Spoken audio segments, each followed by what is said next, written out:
Avian, Big Bird, Harvey Birdman, Howard the Duck, Donald, Hawkmen, Polly, Feather Boys, Angels. No wait, that's something different. That's a different video altogether. Budgies, Dodos, Boobies. Can I say boobies on YouTube? Let's talk about Aarakocra. The Aarakocra are a bird-like race coming from the plane of air. They're bird folk, kind of their whole jam. You can find them all throughout the Dungeons & Dragons universe, all the way back to 1st edition, appearing as somewhat much closer to a Strix or a Harpy than the bird-beaked beefy boys that we see today. A big component of this, I believe, is the blending between Magic the Gathering and Dungeons & Dragons, because Magic is full of feathery, good wizard boys and bird monsters. That's right. Bird Wizard. It's a thing. Look it up. Costs 3 mana. The first iteration of the Aarakocra, or bird folk, were really more bird than they were folk. Giant parrots or birds with slightly humanoid features like fingers, or even just being birds that were the size of the normal adventurer. Maybe with a bit more feathers. At least more than normal. Speaking of feathers, little known fact about the Aarakocra. Pro tip time. They can fly, not like glide or gain advantage on falling or floating through the air like a lot of these other pseudo-winged races. I'm talking full-fledged duck to water, wing to sail, wind to sail? I've lost my metaphor. Not levitation or some falling with style, glidey, flappy flap chicken flying. I'm talking 50 feet per turn of air-splitting burb translocation. That's it. Video done.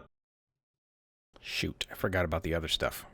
Okay, we're going to do the stats and stuff, and then we're just going to shut it down right there. Done. Beaks and feathers. They're birds. Pick a bird.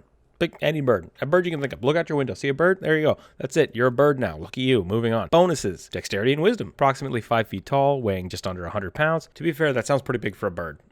It's small for a medium-sized adventurer, but as birds go, that's pretty good. It's a pretty good bird. Sounds pretty bird-like to me. Could be because you're a bird now. Walking speed, 25 feet. It's a little slower than normal, but, you know, we can work with that. But 50 feet of flight speed. That's it. Video done. Seriously, what else is there to talk about? Talons. I forgot about the talons. Talons are kind of cool. You do get a natural attack, which is pretty great, but I've basically only ever given Aarakocras bows and just had them fly, 100 feet around in the air and rain down flaming death from the sky. It works pretty well. So much so that they've been banned by almost every DM I've ever met. That's not to say that there are definitely ways around this as a player as well as a DM, but it's a pretty good strategy. Considering your move speed is 50 feet while you're flying, you can pick a rogue or a monk for your bonus movement speed and your disengage, and basically never find yourself in trouble for getting in and out of combat. Not to mention that the stat bonuses really work well for those classes. I think there's a lot of really cool RP potential, but they feel very specific in their design. They work really well for dive bombers and monsters with air superiority. They lack that crazy customization that could make them do much more other than just exploit their natural flight ability. There are some fun variants online within the homebrew, but even those still require you to focus a lot on flight, which can be game-breaking or very underwhelming depending on your campaign. Oh look, a cave! I will, wait out here. Have fun, but you're the cleric. If you need healing, you know where I'll be. Not in the cave. That's what I meant by out here. What were those voices? That was a very snooty bird cleric. Anyways, these variants are really all about changing the subclass of the race, which really means you just kind of choose a different birdie to base your character off of and change things accordingly. Like focusing on eagles. America bird! I can't do an eagle voice. I'm going to get kicked out of America for not being able to do an eagle screech. America cry, as we like to call it here. Nobody calls it that. But seriously, super good eyesight. Maybe some bonuses to your talons or your beak. That could work really cool for a monk. Other options are owls, give you dark vision or more bonuses to wisdom. You could choose something like a raven or a crow, but that really just makes you an uninteresting Kenku or Tengu. I'm not even really sure why they're considered different races. They definitely have different options. I'll have to look into that. They're all just birds, right? America! You can always make yourself a duck. Webbed feet, and maybe you can float a little bit. Plus your ducks don't quack. Wait, no, your quacks don't echo. Ducks don't quack? What the hell? Thinking about it now, I think the Mythbusters busted that anyways. That duck don't hunt. So you got echoey quacks. That's pretty sweet. Hey, if it quacks like a duck, I don't know what that means. There could be a really interesting build to play with as an ostrich as your birdie heritage. I feel like there's a kickboxing joke in there somewhere. But it could also be a really fun character. Or you could always be a turkey, because why not? They're really smart, maybe? Turkey wizard? Bonuses to intelligence?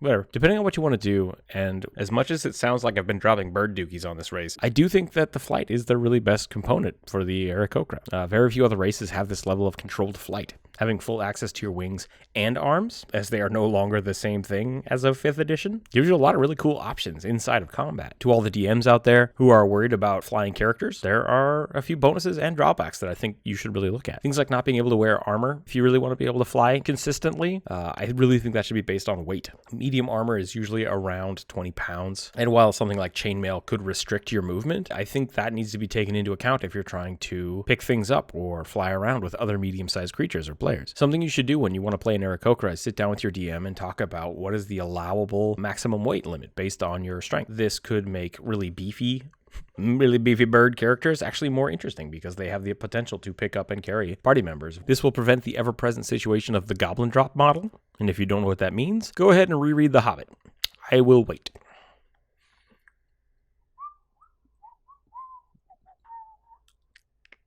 Yeah, giant eagles are pretty scary, especially to the goblin that gets let go of mid-flight. Mind you, I don't want to take away that possibility from combat. It's really fun sometimes to be able to have someone fly out of the sky and pick someone up off of a bridge or something. But there should definitely be some grab checks in there, or flight restrictions, or, mid-air combat. I also think that the Aarakocra, because of their tiny bird bones, probably don't ever want to take fall damage. So if they do, say, get their wings hit by a called shot, or caught in a net, or aren't paying attention and fly into a tree, they should probably take some amplified fall damage. Bird food for thought. Give it some kind of downside. Aside from that, go to town. Really, if your whole story just falls apart because one character has flight, you might need to rethink about how the enemy defenses work in your universe. There's a lot of really cool challenges you can add if one of the party members has flying, or if more of the party members have flying. If at least one player can fly, then fortifications are slightly different. Ballistas become very powerful. Wizards armed with magic missiles are a terrifying thing to someone who's flying alone with themselves at night.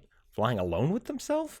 Flying alone by themselves? I don't think you fly with yourself. That would be two people, wouldn't it? Either way, really what you have to look at for the Aarakocra is that they are highly mobile in a somewhat unique way. And while you can kind of cheese your way through a lot of fights with just melee characters, and that can be really hard for DMs who are starting out and not used to this three-dimensional fighting, they can also add a lot of cool new strategies and buildups for your NPCs and monsters. If they live in a world where they know that people might just fly over the walls, they might have some kind of magical defense that keeps things out of fortresses, or things will be built underground to prevent that kind of intrusion. Mind you, if they are a unique character in this world and they're the only Aarakocra out there, that could be a cool boon for them. Maybe they need to hire an Aarakocra rogue for one specific campaign or one job so that they can fly up part of the tower and release a latch. That doesn't mean that their armies won't have tons and tons of archers. Maybe they have their own Aarakocra and an air battle will ensue. And if you really want to play that parrot swashbuckler, you might not be the right fit for all parties and adventures, especially if you're going to go dungeon diving. Don't expect to be able to utilize that mobility. These kind of characters are really fun for campaigns with lots of open spaces, or when distance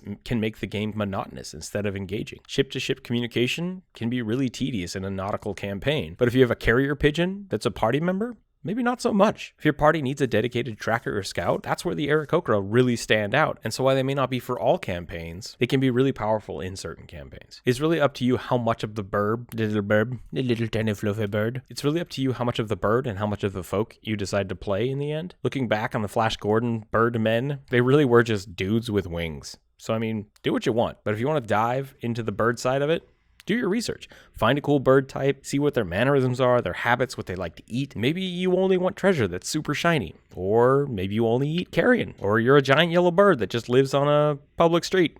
Because, that's a thing. Thanks again for watching. I hope you enjoyed the artwork as well as the commentary. If you do want to use the artwork for your own character sheets, you're more than welcome to. You can find digital copies of them in the links down below, as well as links to the Patreon and the ArtStation. Patreon members now are getting access to transparent PNGs, as well as a few of my custom tokens for their online games, as well as printing out whatever they like for my artwork. If you want to talk about your character, drop it in the comments, or feel free to join us on the Discord server, which is now open to the public. The Discord is designed for D&D players as well as artists. If you're trying to find cool art for your D&D game, or you have cool stories or artworks or homebrews you want to share with the community, feel free to come hang out and share your artwork or just enjoy the company. Like and subscribe always helps the channel grow. Once again, thanks for watching. I have a lot of fun making these videos. If you have a cool Aarakocra story, or you have your own bird race, or you've played a bird, or you just have a character with a bird, or if you have an actual bird, not enough bird stuff out there. Remember to keep your dice on the table, and 1 in the hand is worth 2 in the bush. I don't know what that means. Did I mention that Aarakocra can fly? That's it. We're done. Shut it down. Shut down the video. Turn it off. Walk away. Go home. Nailed it.